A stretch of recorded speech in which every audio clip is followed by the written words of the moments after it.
میرے حبیب نے فرمایا بندہ جب رو کے کہتا ہے نا یا اللہ غلطی ہو گئی معاف کر دے، فرمایا میرا مالک اسے فوراً ہی معاف فرما دیتا ہے۔ تو آ تو صحیح، تو آتا ہی نہیں۔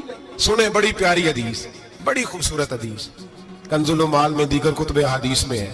حضرت ابو ہریرہ رضی اللہ تعالیٰ عنہ فرماتے ایک بابا جی نبی پاک کی بارگاہ میں آئے، اور جب وہ واپس جانے لگے تو میں نے عمر پوچھی تو عمر تھی 96 سال۔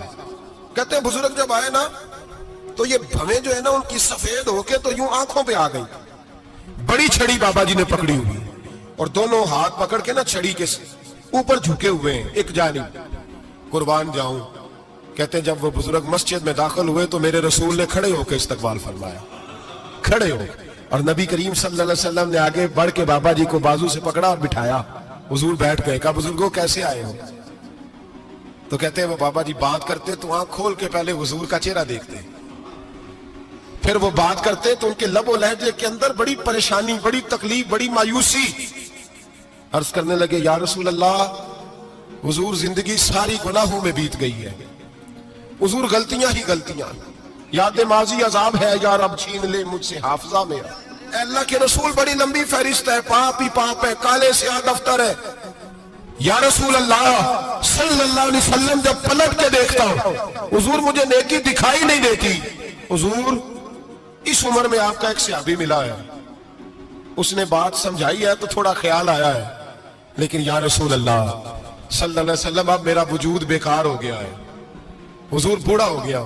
3 باتیں کہیں بزرگوں نے اور نرالی کہی، کہنے لگے یا رسول اللہ صلی اللہ علیہ وسلم، حضور اب تو میری کمر بھی سیدھی نہیں ہوتی کہ میں نماز ہی صحیح ادا کر سکوں، بوڑھا ہو گیا۔ یا رسول اللہ صلی اللہ علیہ وسلم اب میرے اندر طاقت نہیں کہ میں محنت مزدوری کر کے صدقے اور خیرات دے سکوں۔ یا رسول اللہ صلی اللہ علیہ وسلم اب میں تلوار لے کے جہاد بھی نہیں کر سکتا، حضور نہ میں لمبی نمازیں پڑھ سکتا ہوں، آقا نہ میں صدقات و خیرات دے سکتا ہوں، محبوبہ نہ میں دین کے لیے کوئی جہاد کر سکتا ہوں۔ بیکار وجود ہے، بیکار بیکار وجود کو تو گھر والے برداشت نہیں کرتے، بچے دعا کرتے ہیں یا اللہ ابا جی کو پردہ دے دے، اماں کو پردہ دے دے، بیکار ہو گیا ہوں اور آج آیا ہوں تو مجھ بیکار کو میرا رب قبول کر لے گا؟ آج کلمہ پڑھوں تو بیکار ہوں، کسی کام کا نہیں، نہ نماز نہ صدقات نہ جہاد، قبول کر لے گا؟ حضرت ابو ہریرہ فرماتے ہیں جیسے برسات میں بارش کی جھڑی لگتی ہے، یوں مصطفیٰ کی آنکھوں سے جھڑی لگ گئی، حضور کھل کے روئے، کھل کے۔ اور میرے حبیب پاک نے فرمایا بزرگوں بڑے مجاہد ہیں، دین کے لیے جہاد کرنے والے بڑے ہیں، رب کریم کو آپ کی تلوار کی اتنی حاجت نہیں، اور فرمایا اس کے خزانے کوئی خالی تو نہیں کہ آپ ہی گویا صدقہ دیں گے تو بھرے جائیں گے، اور فرمایا پھر رب کریم کی شان میں اضافہ نہیں کرتی عبادتیں، وہ تو بندے کو نفع دیتی ہیں۔ میں بزرگوں نہ آپ جہاد کریں نہ آپ صدقات دیں، لا لمبی نمازیں پڑھیں، آپ صدق دل سے آ جائیں، اللہ کے رسول کا وعدہ ہے رب آپ کو بغیر حساب کتاب جنت عطا فرما دے گا۔ آنا تو شرط ہے کہ نہیں؟ آئیں تو صحیح، نہ پہنچے تو صحیح، آ گئے اس کو نہیں آ گئے صدقات و خیرات کی، جہاد کی تبلیغ، آئے تو صحیح۔ نہیں تو آ ہی نہیں رہا، تو گھر میں بیٹھا ہوا ہے، تو سویا ہوا ہے، تو دکانداری کر رہا ہے، تو پیسے گن رہا ہے، تو آیا ہی نہیں، آ تو صحیح۔ بلکہ میرے نبی پاک فرماتے ہیں جب اللہ پاک کا بھاگا ہوا غلام آتا ہے پھر تو اللہ زیادہ راضی ہوتا ہے، پھر تو اللہ زیادہ راضی ہوتا ہے، زیادہ راضی ہوتا ہے، تو آ تو صحیح، پاس تو صحیح۔ بلکہ صوفیات اور بات کرتے ہیں، وہ کہتے ہیں تو کبھی بھول کے بھی رب رب کرے تو اللہ تو اسے بھی قبول کر لیتا ہے، بھول کے۔ ملا رومی کہتے ہیں بنی اسرائیل کا بندہ ہے، صنم پتھر کو کہتے ہیں، بت کو کہتے ہیں، بت کے سامنے کھڑا ہے اور ساری رات کہتا ہے یا صنم یا صنم یا صنم، اے پتھر اے بت، ساری رات پکارتا رہا۔ رات گہری ہو گئی، نیند کا غلبہ، تھک گیا، سونے کے قریب آیا تو غلطی سے منہ سے نکل گیا یا صمد، یا صنم کی جگہ نکل گیا۔ رب کریم نے فرمایا جبریل دوڑ کے جا، جو مانگتا اسے دے دے۔